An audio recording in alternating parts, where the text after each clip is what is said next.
तीन गिलास में पानी रखा है। तीन गिलास में पानी रखा है।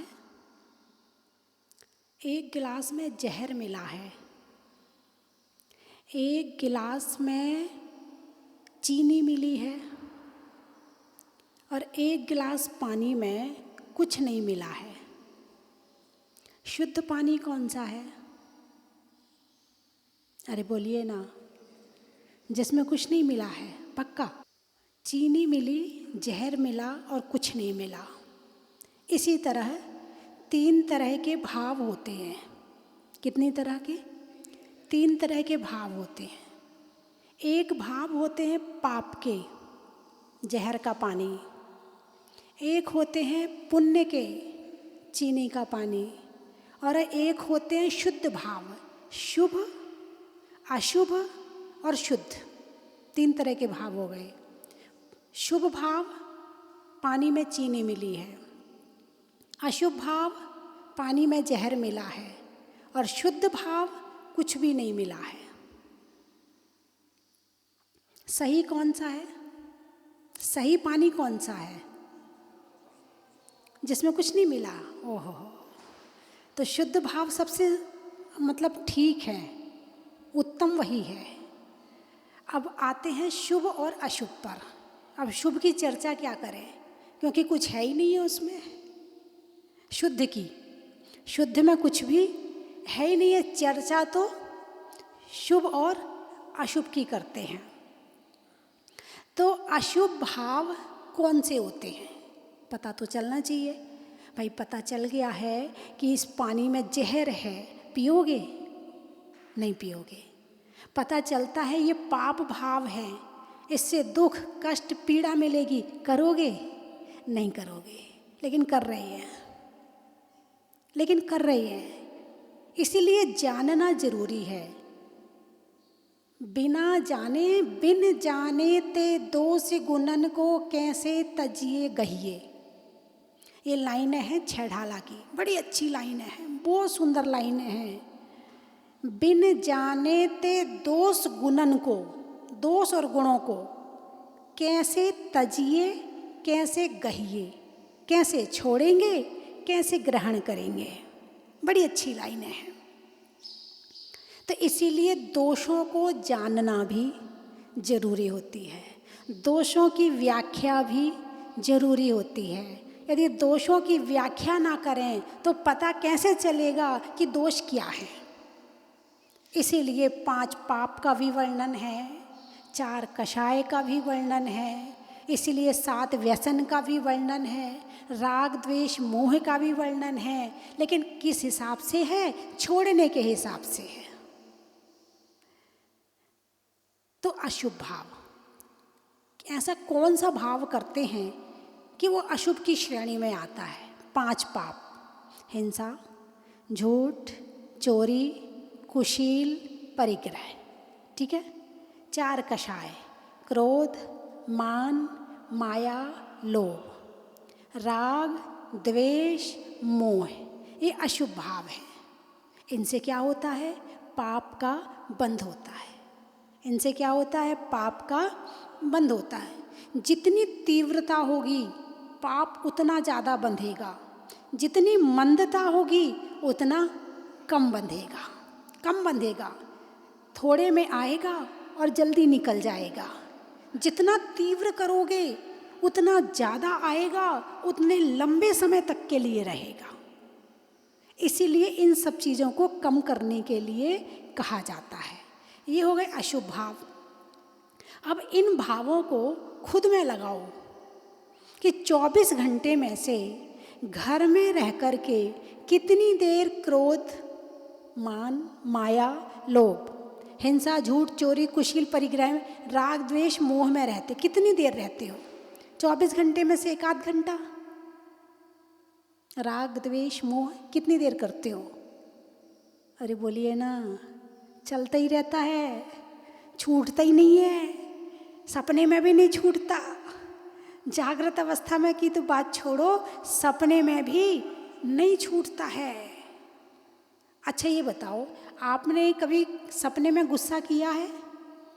किया है, मान मायाचारी करी है, सारे पाप करे हैं, सारी कषाय करी है सपने में भी। यानी जागृत अवस्था में हम इतनी गहराई से करते हैं कि वो स्वप्न में भी आ जाता है। पुण्य गहराई से करो, शुभ भाव गहराई से करो तो वो सपने में भी चलता है, पाप भाव गहराई से करो तो वो भी सपने में चलता है। तो अशुभ भाव, अशुभ से बचा करके शुभ में लाए। तब ऐसा कौन सा काम करें कि कम से कम जहर का पानी ना पीना पड़े, क्योंकि पाप क्या है, दुख देगा कि सुख? दुख। क्या देगा? दुख। और दुख कैसा लगता है? जितना जहर से डरते हो उतना ही दुख से डरते हो। जैसे जहर का पानी नहीं पीना चाहते हो, ऐसे दुख भी नहीं चाहते हो। चाहते तो सुख हो, लेकिन बीज यदि बबूल का बोया है तो आम कैसे मिल जाएगा? यदि बीज पाप के बोए हैं तो पुण्य कैसे मिल जाएगा? बीज यदि अशुभ के बोए हैं तो शुभ कैसे मिल जाएगा? तो इसीलिए पाप बीज बो करके पुण्य की आशा मत करो, उसको समझो। अब ज्ञान मिला है, बुद्धि मिली है, संस्कार मिले हैं, जिन धर्म मिला है, जिन वाणी मिली है, गुरु मिले हैं, अब समझने का प्रयास करो। पिछले पर रो मत। क्या कहा? हाय मेरा तो भाग्य खराब है, हाय मेरी तो किस्मत ही खराब है, हाय मेरा तो दिन ही खराब जाता है। नहीं, जीवन में एक अहोभाव होता है। अहोभाव, अहोभाव का मतलब कुछ नहीं है उसके पास में, उसके बाद भी कहना अरे प्रभु बहुत कुछ दिया है, तेरा बहुत बहुत धन्यवाद है। भगवान के सामने जाओ तब भी थैंक यू बोलो, प्रभु धन्यवाद है, इतना दिया, ये क्या कम है? एक व्यक्ति था, उसके पास पाँव में पहनने के लिए चप्पल नहीं थी, गर्मी में बेचारा नंगे पाँव चलता था, साइकिल स्कूटर तो दूर की बात है, चप्पल भी नहीं थी उसके पास। वो भगवान को बहुत बुरा भला कहता था, उसको गाड़ी दी, उसको स्कूटर दिया, उसको ये दिया, उसको वो दिया, मुझे चप्पल भी ना दी। तो बड़ा दुखी रहता था, अपने भाग्य को कोसता था, मेरा तो भाग्य खराब है, मेरा तो किस्मत ही खराब है, मेरे पास तो चप्पल तक नहीं है, मैं तो इतना गरीब हूँ। एक दिन वो जा रहा था, उसने देखा कि एक आदमी के दोनों पाँव नहीं हैं। उसको देख कर के उसका मन जागृत हुआ, अरे मेरे पास तो चप्पल ही नहीं है, लेकिन इसके पास तो पाँव ही नहीं है, मेरे पास कम से कम पाँव तो हैं। धन्यवाद प्रभु। कौन सा? अहोभाव। इसको क्या कहते हैं? अहोभाव। धन्य है प्रभु, आपने कम से कम चप्पल नहीं दी, पाँव तो दिए मुझे। उसने भगवान का धन्यवाद किया। धन नहीं है, शरीर तो है, आँखें तो हैं, बुद्धि तो है, इतना दिया, ये क्या कम है? उसने तुम्हें पूंजी दे दी है। क्या दे दी है? पूंजी दे दी है। अब कमाओ खाओ, अब तुम्हारा पुरुषार्थ काम करेगा, आगे की मेहनत तुम्हारी काम करेगी। अब सारे दिन तुम भगवान के नाम पर रोते रहो, भगवान ये नहीं दिया, भगवान वो नहीं दिया। अरे भगवान ने इतना दिया है कि 84 लाख योनियों में से निकाल करके और आज मनुष्य का शरीर दे दिया है। इतनी बढ़िया आँखें दे दी हैं, नाक कान दे दिया है, बुद्धि दे दी है सोचने के लिए, फिर भी तुम दुखी रहो तो समझना आत्मा सो रही है, अभी जागृत नहीं हुई है। जागृत आत्मा तो भगवान का धन्यवाद करती है। जागृत आत्मा तो भगवान से कहती, भगवान जो दिया है ना, बहुत दिया है। कहाँ भटक रहा था 84 लाख योनियों में, कहाँ कुत्ता बिल्ली बना घूम रहा था, कहाँ गधा घोड़ा बना घूम रहा था, तूने मनुष्य पर्याय दी है, धन्यवाद है प्रभु। तूने जैन कुल दे दिया, धन्यवाद है प्रभु। अहोभाव, जिंदगी के प्रति अहोभाव होना चाहिए। अपनी जो किस्मत के लिए रोता है उसकी किस्मत और खराब हो जाती है। जो किस्मत के लिए है, मेरा तो भाग्य खराब है, मेरी तो किस्मत ही खराब है, उसकी और खराब हो जाती है। और जो भगवान को धन्यवाद देता है, धन्य प्रभु तूने दर्शन दिए। एक व्यक्ति दर्शन करने आया, मैं दर्शन करने जा रहा हूँ। कहाँ जा रहा हूँ? मेरे में ताकत है दर्शन करने की। जब तक कर्म ना हो, जब तक पुरुषार्थ ना हो और जब तक इनकी कृपा ना हो, तब तक तुम दर्शन करने नहीं जा सकते हो। तो जब दर्शन करने जाओ मंदिर, तो एक बार धन्यवाद देना प्रभु का कि प्रभु तूने दर्शन दिए, मैंने लिए नहीं, तूने दिए। जब तक तेरी कृपा नहीं होती तो मैं यहाँ तक नहीं पहुँच सकता था। यानी जो मिला है वो इनकी कृपा से मिला है। अब वो कैसे? जो कुछ है इनका है। कैसे? भगवान की भक्ति करी, भगवान की भक्ति से पुण्य संचय हुआ, उस पुण्य से मनुष्य पर्याय मिली। तो कहाँ से मिली? मूल कहाँ है? जड़ कहाँ है? ये है देव, शास्त्र, गुरु। जड़ कहाँ है? यहाँ से मिला है। जब यहाँ से मिला है तो इनसे मिली जिंदगी, और फिर हम इनको शिकायत करें? ना ना ना, तुम तो जो भी कहो, तुम कोई आपसे कहे अरे आपका बेटा तो बहुत होशियार है, कभी मत कहना हाँ मैं भी तो होशियार हूँ ना, मेरी बुद्धि भी तो तेज है इसलिए वो भी होशियार है, ऐसा मत कहना। कहना बस प्रभु की कृपा है। अरे भाई साहब आपके अंदर तो बहुत गुण हैं। अरे नहीं, सब प्रभु की कृपा है। कोई भी कुछ अच्छे काम के लिए आपको कुछ भी कहे, आप भगवान को याद करना कि प्रभु आपकी कृपा है। यदि आपकी कृपा नहीं होती तो शायद मैं ऐसा सब कुछ नहीं कर पाता। तो बंधुओं, एक अहोभाव, तो जो चर्चा चल रही है अशुभ कर्म है, सबके साथ आता है। लेकिन एक तो अशुभ आया है तो कष्ट हो रहा है, पहली बात। दूसरा, हम खुद कष्ट लेकर के अपने भाव को समता में, शांति में रख रहे हैं। तो जब अशुभ कर्म आता है उस समय भी यदि भाव शांति में रह जाए तो वो तपस्या बन जाती है। क्या कहा मैंने? तपस्या। मुनिराज जंगल में रहते हैं, कष्ट होता कि नहीं होता? उनके पास कपड़े हैं क्या? नहीं, उन्होंने त्याग कर दिया। और एक घर में रहने वाला गृहस्थ, वो कपड़ों से परेशान है कि उसके पास 2 ही जोड़ी हैं, 4 ही जोड़ी हैं। उसको क्या करना चाहिए, क्या सोचना चाहिए? अरे तन ढकने को कपड़े चाहिए, 4 है ना, बहुत है। ये समता भाव हो गया। कौन सा भाव हो गया? समता भाव हो गया। अब इस समता भाव में उसके कर्म की निर्जरा होगी। एक ने ज्ञान पूर्वक छोड़ दिया है, एक के पास कर्म के कारण नहीं आ रहा है, एक के पास कर्म के कारण नहीं आ रहा है और एक ने ज्ञान पूर्वक छोड़ दिया है। तो जिसके पास कर्म के कारण नहीं आ रहा है वो व्यक्ति यदि दुखी रहता है, परेशान रहता है, सारे दिन टेंशन करता है, तो टेंशन से फिर अशुभ आया, फिर अशुभ का फल, फिर अशुभ। तो जिस समय दुख आता है उस समय शांति के भाव से, समता के भाव से, भगवान को याद करते हुए उस समय को निकाल देना चाहिए, ताकि वो कष्ट आपकी तपस्या बन जाए। क्या बन जाए? तपस्या बन जाए। और अहोभाव, कुछ लोग कहते हैं ना, जिसमें तेरी रजा उसमें मेरी मज़ा, जिसमें तू राजी है मैं उसमें मज़ा करूँगा, जो है सो ठीक है और नहीं है वो भी तेरी कृपा है और है वो भी तेरी कृपा है।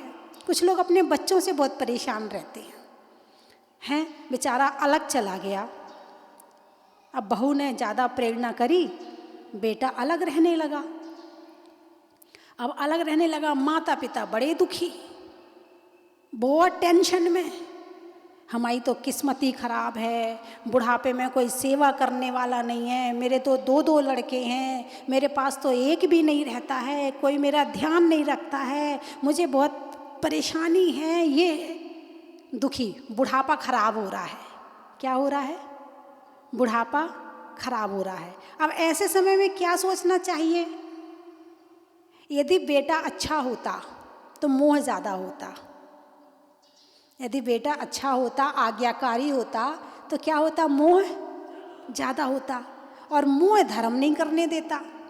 अब बेटा अच्छा नहीं है तो मोह नहीं है, अब मोह नहीं है तो द्वेष है, मोह नहीं है तो द्वेष है। तो द्वेष मत करो। अरे चल अच्छा है, मेरे पास रहता तो सारे दिन मैं उसकी टेंशन करती, चल दूर रह रहा है, भगवान वो भी अच्छे से रहे और ऐसी शक्ति दो कि मैं भी अच्छे से रहूं। ऐसे भाव को भाने से तुम्हारे मन में भी शांति आई, और जो दुख का समय है उसको तुमने तपस्या रूप बना लिया। और जहाँ तपस्या करते हैं बैठ को, उसको आश्रम कहते हैं। क्या कहते हैं? आश्रम। आपने क्या बना लिया? अपने घर को आश्रम बना लिया।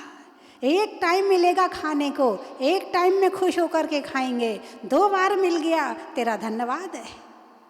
हम 2 बार में भी खुश हैं और हम 1 बार में भी खुश हैं। कम से कम कुछ मिला तो सही। ऐसा भाव जीवन में प्रसन्नता लाता है, खुशी लाता है। और नहीं तो जरा जरा सी बात का बुरा मान कर बैठ जाओ, बेटे ने ये कह दिया, बेटे ने वो कह दिया, रोते रहो बैठ करके। अरे कोई बात नहीं, कह दिया तो कह दिया। तो अहोभाव, इसको क्या कहा है? अहोभाव। और अहोभाव आने से समर्पण बढ़ता है भगवान के प्रति। अहोभाव आने से श्रद्धा में मजबूती आती है। अहोभाव आने से कर्तापन की भावना खत्म होती है।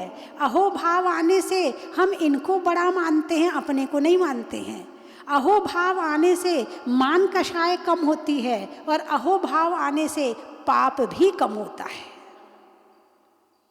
बात समझ में आई कि नहीं आई? अहोभाव किसके प्रति?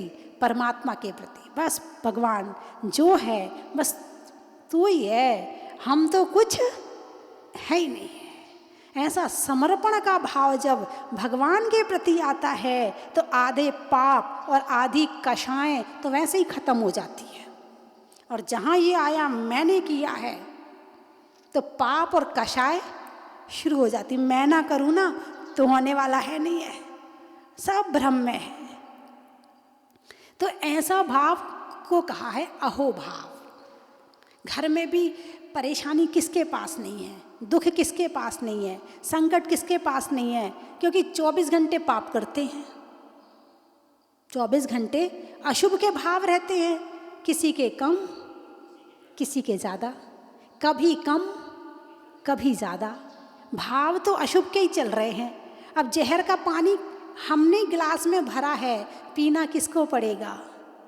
हमें ही पीना पड़ेगा।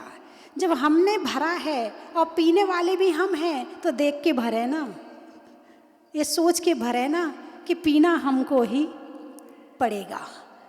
तो पाप जब करते हैं तो उदय में भी आता है, जब जागे तभी सवेरा। अब जागृति आ गई ना, अब संभल जाओ। पहले नहीं पता था, पहले आपको तो क्या, मुझे ही नहीं पता था। बचपन में मुझे ही ज्ञान नहीं था धर्म क्या होता है। बस मंदिर जाना चाहिए थे तो मंदिर चले जाते थे, पाठशाला जाना चाहिए तो पाठशाला जाते थे, वहाँ याद करवाते थे याद कर लेते थे। पता ही नहीं था कि जुआ मारने में भी पाप लगता है, पता ही नहीं था कि चींटी मारने में भी पाप लगता है, मच्छर मारने में भी पाप लगता। जैसे जैसे ज्ञान आया, जैसे जैसे शास्त्र पढ़े, जैसे जैसे गुरुओं की संगति मिली, तो पता चला किस में पाप है और किस में पाप नहीं है। तो ज्ञान हुआ ना, कोई जन्म से सीख के तो नहीं आया। तो भगवान को धन्यवाद दो कि प्रभु कम से कम इतना ज्ञान तो हुआ कि तूने मुझे पापों से बचाया, तूने मुझे अशुभ से बचाया, तूने मुझे शुभ में लगाया। कम से कम मंदिर मिला मुझे, प्रभु की भक्ति मिली मुझे। धन्यवाद है प्रभु तेरा। जो ऐसे भावों को रखता है उसके मन में प्रसन्नता रहती है। और मंदिर में अकेले अकेले नहीं, ऐसे भाव घर में भी रहना चाहिए। घर में भी 2-4 कमरे में 2-4 फोटो लगा लो। जब भी भगवान को देखो और आपका बेटा कहे पापा आपने बहुत अच्छा मकान बनाया है, तो फोटो की तरफ देख के कहना भैया मैंने नहीं बनाया, इनकी कृपा है। क्या कहना? इनकी कृपा है। फोटो लगी होगी तो कह तो सकोगे इनकी कृपा है, यदि फोटो नहीं होगी तो याद ही नहीं आएंगे भगवान।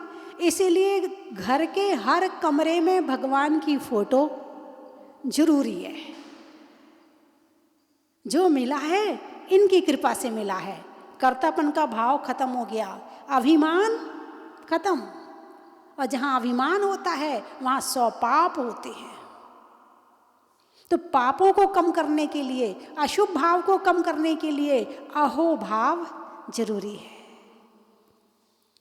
तो शुभ भाव, पहले हुए अशुभ भाव, दूसरे हुए शुभ भाव। अब ऐसा कौन सा काम करें कि शुभ भाव हों? 10 धर्म, 12 तप, 5 महाव्रत, 3 गुप्ती, और श्रावक की अवस्था में 6 आवश्यक, देव पूजा, गुरु उपासना, स्वाध्याय, संयम, तप, दान है। 6 आवश्यक।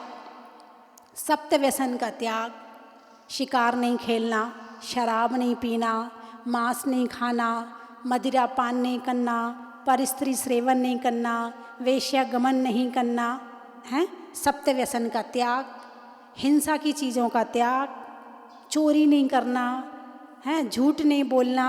अब आप घर में रहते हो, आप पूरा झूठ, यदि दुनिया के जितने लोग हैं केवल एक दिन सत्य बोल दें, एक दिन, हजारों लाखों तो तलाक हो जाएंगे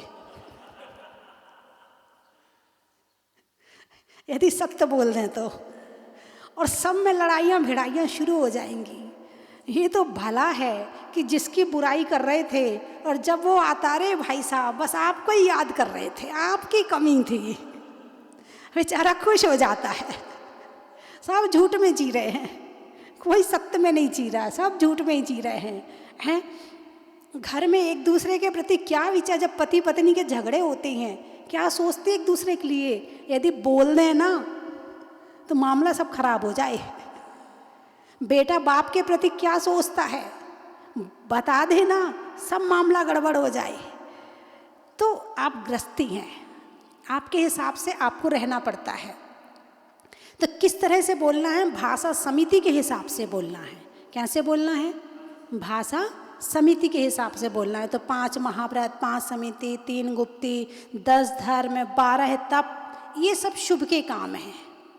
ये किसके काम है?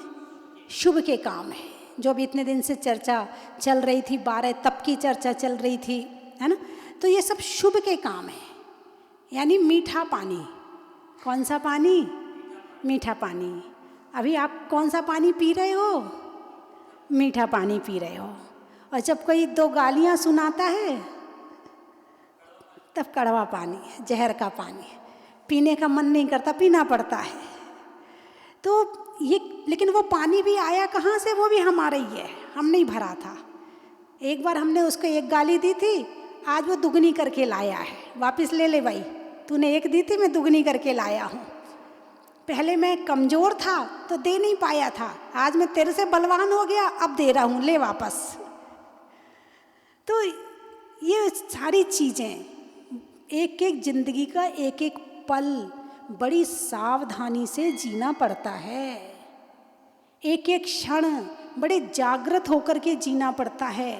यदि जागृत अवस्था में ना जिया जाए तो ये जिंदगी पाप के अलावा कुछ भी पैदा नहीं करेगी। जैसे कि घास फूस है, घास फूस, बारिश होती है तो बिना बोए घास अपने आप उग जाती है। और यदि बाग बगीचे लगाने हो तो, अरे बोलिए ना,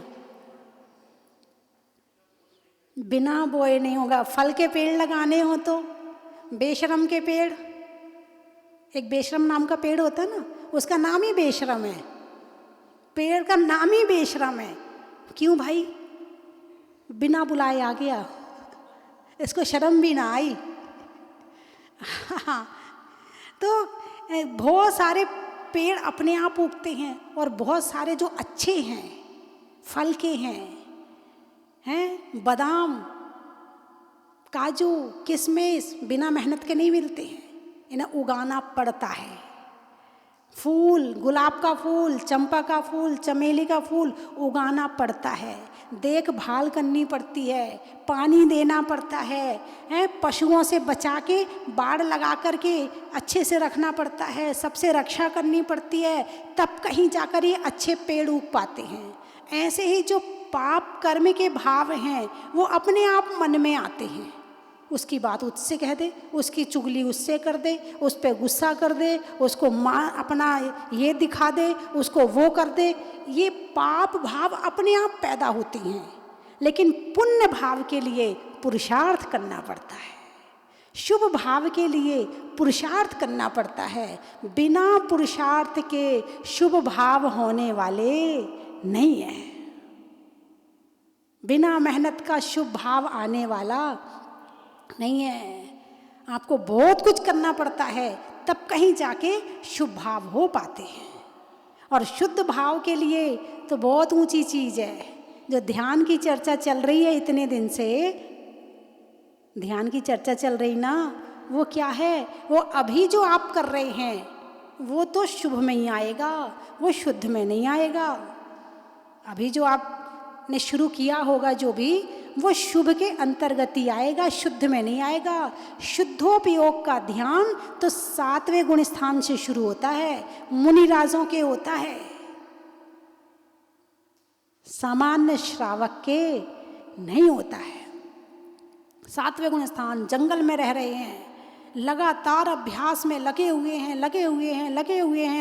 लगातार ध्यान के अभ्यास में हैं, पाप जिनको छू भी नहीं पा रहा है और शुभ भाव जिनका हमेशा स्थिर रहता है, ऐसे मुनिराज शुद्ध उपयोग में पहुंच पाते हैं, ऐसे मुनिराज शुद्ध ध्यान में पहुंच पाते हैं। और जहाँ 10 तरह की परेशानियां हैं, टेंशन है, भले हम कर रहे हैं, यदि हम यहाँ से शुरुआत यहीं से होगी, यदि यहाँ से शुरुआत नहीं करेंगे तो वहाँ कैसे पहुँचेंगे।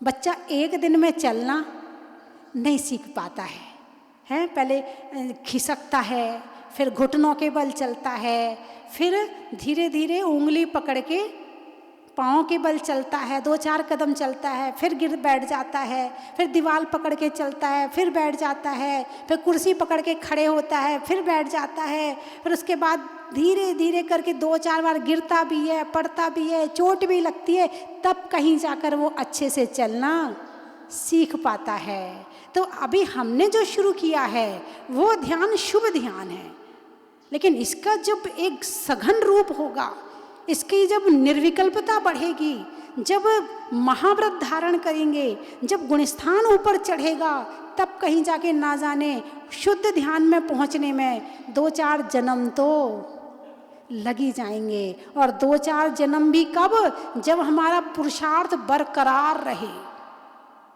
जब हमारा पुरुषार्थ चलता ही रहे, हम उसको छोड़े ही ना, तब कहीं जाके 2-4 जन्म में वहाँ तक पहुँच पाएंगे। वरना अभी तो ध्यान के नाम पर कुछ भी नहीं कर रहे हैं, कुछ भी नहीं कर रहे हैं। केवल मंदिर में भी आते हैं तो बहुत से लोग पूजा करते, भगवान मैं सुखी रहूं और मेरा घरवार सुखी रहे, भगवान कृपा रखना, बच्चों पर कृपा रखना, भगवान बिटिया जरा परेशान है, कृपा रखना, भगवान जरा बेटे की शादी नहीं हो रही है, भगवान जरा आशीर्वाद दे दो। अभी तो हमारी बुद्धि यहाँ लगी हुई है, उस आत्मा तक पहुँचने में कितना समय लगेगा। ठीक है, आप गृहस्थी में रह रहे हैं, आप 24 घंटे में से गृहस्थी नहीं छोड़ पाते, 1 घंटे के लिए तो छोड़ो। 23 घंटे आप रहो गृहस्थी में, मगर 1 घंटा के लिए तो गृहस्थी से छोड़कर जो भाव होने चाहिए उन भावों को बनाओ। यदि 1 घंटा भी नहीं किया तो फिर अगले जन्म और 2-4 जन्म का तो मामले ही भूल जाओ। बंधुओं, शुभ ध्यान, अशुभ ध्यान और शुद्ध ध्यान। शुद्ध की तो अभी कल्पना नहीं कर सकते, केवल चर्चा कर सकते हैं। क्या कर सकते हैं? मैंने भी आपको बताया भी था, पिंडस्थ, पदस्थ, रूपस्थ, रूपातीत के लिए एक दो दिन में बताऊंगी कि रूपातीत ध्यान क्या होता है। तो अभी आप पहले अशुभ से हटके शुभ में स्थिर होने का प्रयास करो। पूजा करते हो, पूजा में स्थिर रहो। माला फेर रहे हो, स्थिर मन से माला फेरो। जो भी आप धर्म के काम करते हैं, स्वाध्याय कर रहे हो, एक एक शब्द ध्यान से पढ़ो, वहाँ स्थिरता बनाओ। जब इसमें स्थिरता आने लगेगी तो ध्यान में स्थिरता अपने आप बन जाएगी, फिर ज़्यादा प्रयास करने की ज़रूरत नहीं पड़ेगी। और जिनका परिचय ना हो तो प्रेम नहीं होता है, और प्रेम ना हो तो स्थिरता नहीं आती है। और जब आप अपने मित्र से बात करते हो, दोस्तों से बात करते हो मोबाइल पर, मन भटकता है? अरे बोलिए ना, नहीं भटकता है। जब माँ अपनी बेटी से बात करती है, मन भटकता है? नहीं भटकता है। जब माँ अपने बेटे से बात करते, अमेरिका में बेटा रह रहा है, बेटा बहुत याद आ रही है, आंखों में आंसू भी आ जाते हैं, आंखों में आंसू भी आ जाते हैं। कितनी स्थिरता, कितनी एकाग्रता, पूरा मन वचन काय उसमें लगा हुआ है।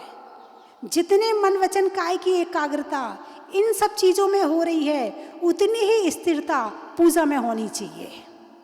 नहीं होती है, क्या कारण है? परिचय के बिना प्रेम नहीं होता। भगवान को भी आप जानते नहीं हो ना, भगवान क्या है, भगवान की क्या क्वालिटी है। जो मैंने अभी आपको ध्यान की बात बताई ना, भगवान इससे करोड़ गुना, अनंत गुना ध्यान में लीन रहते हैं। अनंत गुना जो आप ध्यान करते ना, उससे अनंत गुना परम शांति, परम सुख, परम शक्ति, सब कुछ इसी के माध्यम से ही मिलेगा। जब भी मिलेगा इसी रास्ते से मिलेगा। ठीक है, अभी वर्तमान समय में शरीर में कमजोरी आती है तो ताकत की गोलियां भी खाते हैं, बीमार होते हैं तो दवाई भी खाते हैं, लेकिन सच्ची और स्थायी निरोगता जब भी मिलेगी तो वो इसी ध्यान के माध्यम से मिलेगी, इसी धर्म के माध्यम से मिलेगी। बिना धर्म और ध्यान के, बिना तपस्या के निरोगता प्राप्त होने वाली नहीं है। तपस्या करने से और तपस्या की शक्ति आती है। जब मुनिराज तप करते हैं उन्हें रिद्धियाँ प्राप्त होती हैं। दीप्त तप रिद्धि, उनके चेहरे का तेज बढ़ जाता है। तप्त तप रिद्धि, आज वो सुबह के सूरज के में खड़े थे, उन्हें 12 बजे के सूरज के सामने खड़े होने की शक्ति मिलती है। तप्त तप रिद्धि, घोर तप रिद्धि, महाघोर रिद्धि, ऐसी ऐसी रिद्धियाँ और प्राप्त होती हैं। यानी जिस काम को करो उसकी शक्ति मिलती है। तपस्या करोगे, तपस्या की शक्ति मिलेगी। पाप करोगे, शक्ति खत्म हो जाएगी। शक्ति घट क्यों रही है? पाप बढ़ रहा है। क्यों घट रही है? हाँ, अभी मोदी जी कह रहे हैं दवाई खाओ, वो क्या नाम बताए थे, गिलोय हैं, नीम गिलोय। इससे क्या होगा? आपके शरीर की इम्यूनिटी बढ़ेगी, आपके शरीर की ताकत बढ़ेगी, ऊर्जा बढ़ेगी, बीमारी नहीं आएगी। और बहुत से ऐसे होंगे कि पहले ही से बहुत पावरफुल है, तो कहाँ से है? तपस्या से। पिछले जन्म में तपस्या करी थी तो इस जन्म में अच्छा शरीर मिला है। इस जन्म में तपस्या करो तो अगले जन्म में मिलेगा। और ये बुढ़ापे के लिए मत छोड़ देना, बुढ़ापे में कुछ भी होने वाला नहीं है। जो होगा जवानी में होगा। जितनी शक्ति संसार चलाने के लिए चाहिए उतनी ही शक्ति तपस्या करने को चाहिए। तो जो कुछ करना है अभी कर लो, जितना धर्म करना है अभी कर लो, बाद का पता नहीं है। तो बंधुओं, बड़े पुण्यशाली जीव हैं कि इस पंचम काल में जन्म लेकर भी जैन कुल में पैदा हुए, जैन धर्म मिला, सोचने समझने की शक्ति मिली, गुरुओं के उपदेश मिले और आत्मा और परमात्मा का ज्ञान मिला। ये सबसे बड़े पुण्य की बात है। नहीं तो बहुत से जैन ऐसे भी होंगे जिन्हें ये ही नहीं पता है कि वो जैन भी हैं। जिन्हें यही नहीं पता कि वो आत्मा और परमात्मा क्या होती, कुछ नहीं पता उन्हें। एक बार मैं शिखर जी में वंदना कर रही थी, तो हमेशा वहाँ पारसनाथ की टोंक पर और चंदा प्रभु की टोंक पर शांति धारा करवाती थी मैं। जब वहाँ पहुँचती थी तो वहाँ तैयारी पूरी मिलती थी, और जैसे ही जाते थे वहाँ शांति धारा शुरू होती थी। तो चंदा प्रभु भगवान की शांति धारा करवाने के बाद सबको मैंने गंधोदक लिया, सबको गंधोदक दिया। तो एक कलकत्ता का लड़का था, वो उसके हाथ में चावल थे, तो सब लोग ने हाथ आगे किया, उसने भी हाथ आगे कर दिया। अब मैंने कहा हूँ पहले चावल चढ़ाओ, तो उसने चावल चढ़ा दिए। उसे ये नहीं पता था कि चावल का क्या करना है, और यहाँ तक कि चावल लेकर भी वो नहीं आया था। चावल भी वहीं से दिलवाए थे, मैंने जब अर्घ चढ़वाया था तो चावल वहीं से दिलवाए थे, तो उसे ये नहीं पता था कि चढ़ाना है। और उसने जो है वो चावल हाथ में रखे रहा। फिर मैंने कहा चढ़ा दो, तो उसने चढ़ा दिए। फिर मैंने उसको गंधोदक दिया, अब वो लिए खड़ा है, क्या करूँ इस गंधोदक का।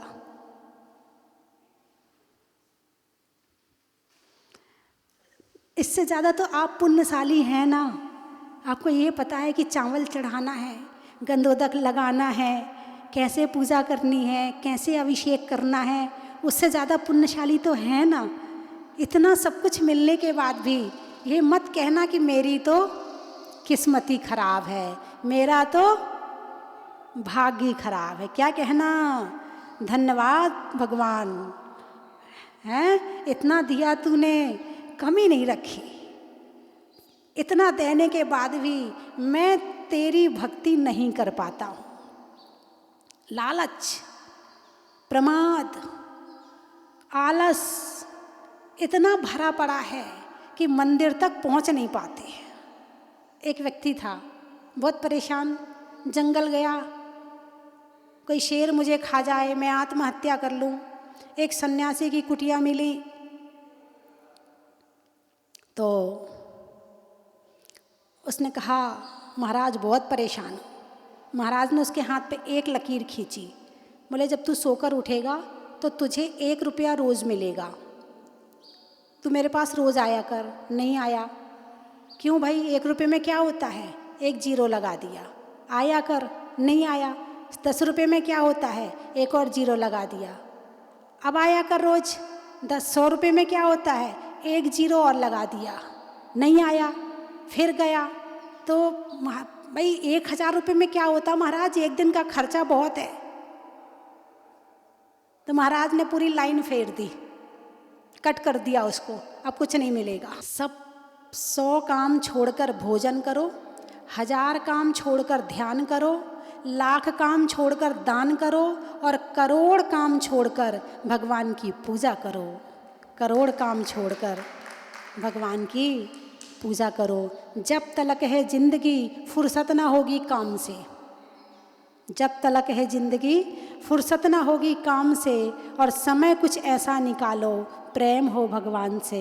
समय कुछ ऐसा निकालो प्रेम हो भगवान से। बोलिए 24 भगवान की।